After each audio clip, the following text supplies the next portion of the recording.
Hey there friends, Chris here, Lightography. What you're looking at is a brand new out of the box iGO e-bike, an alleged Canadian company for assembling the bike and discovering that the rear hydraulic brakes were not functioning. I contacted the special number below the message that said, do not return this bike to the place of purchase. And the customer service rep there informed me that I would have to register a ticket, wait for acceptance and approval, then take the bike to my local bike shop, which is not so local, have them bleed the brakes. I pay for it, and then I submit the receipt. So what I'm going to do is take advantage of the fact that I purchased this bike at Costco and I have 3 months. I'm going to pay the money to bleed the brakes. I'm going to ride this bike for over 2 months. We are going to review the crap out of this bike and see if in fact it's worth it. And is iGO a good company? Do they know how to manufacture a bike? We shall see. So I'm off in the storm to drop off the bike. I've only got 3 kilometers on it, just enough to set the brakes, and that's how I figured out they weren't working. And it performs well, but you know, you can't ride a bike that fast without brakes, can you?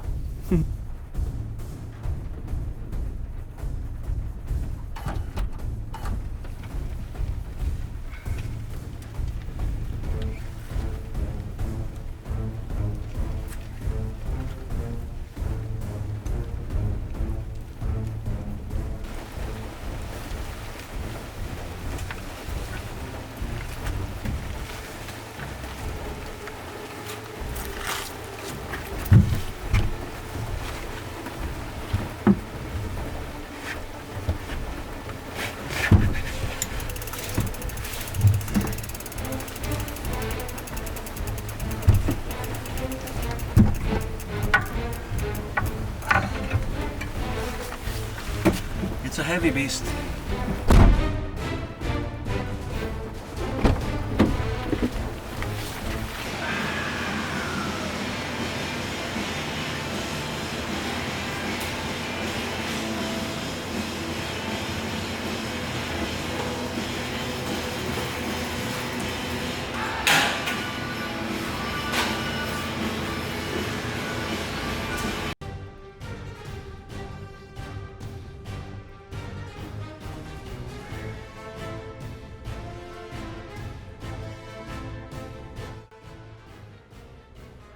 Hey there friends, there's the beast.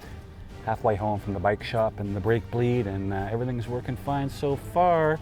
Developing a click in the crank though, so that's problem number 2 on a 2-day-old, allegedly Canadian e-bike. Moving forward, we're gonna see exactly how shitty this bike is, or how good. Come along for the ride.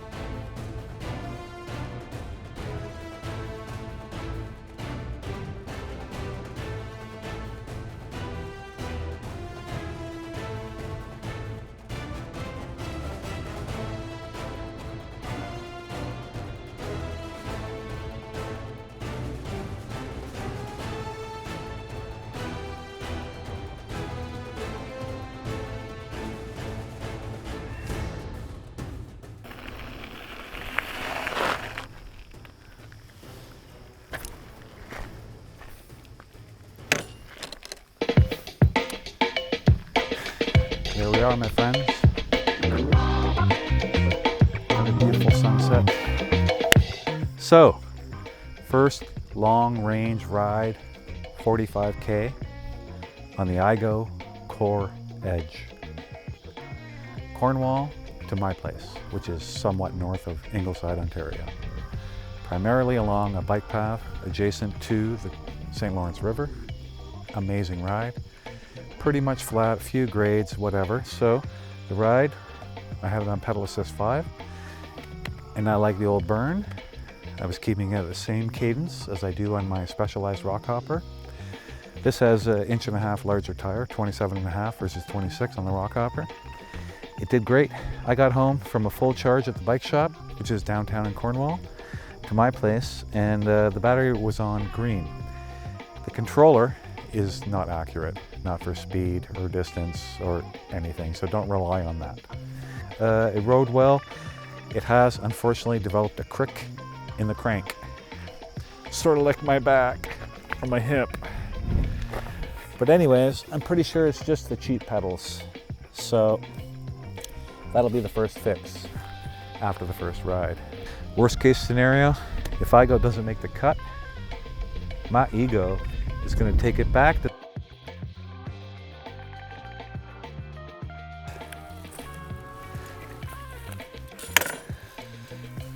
Day 2 of the extended ride testing on an iGO Core Edge e-bike, 500 watt rear hub motor,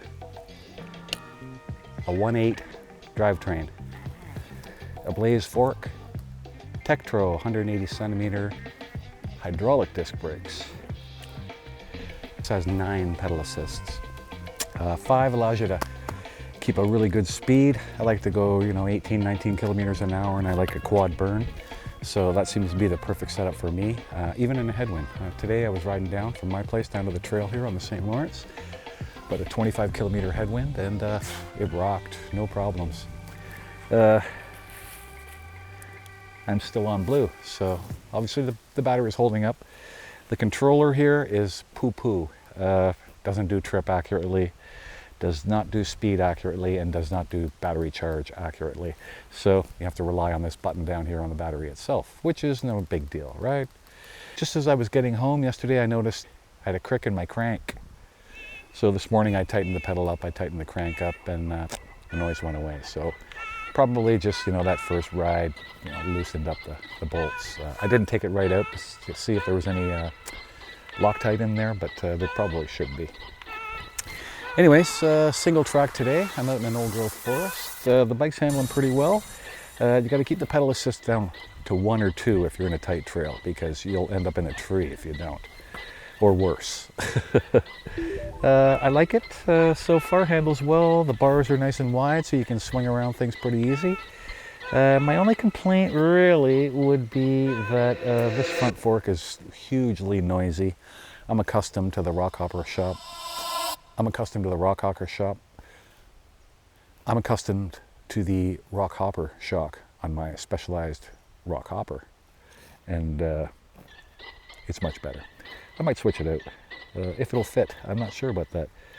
This looks huge compared to my other bike. Anyways, let's get back on the trail and see what we can do. All right. Yoo-hoo!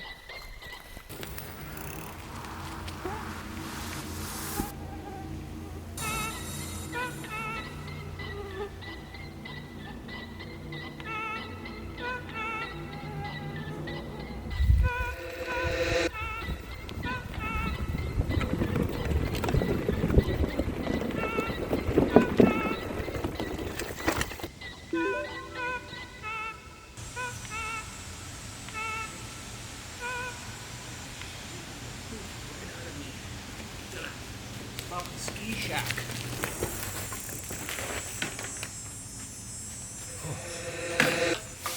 All these tree roots shaking the poop right out of me. Outhouse right over here.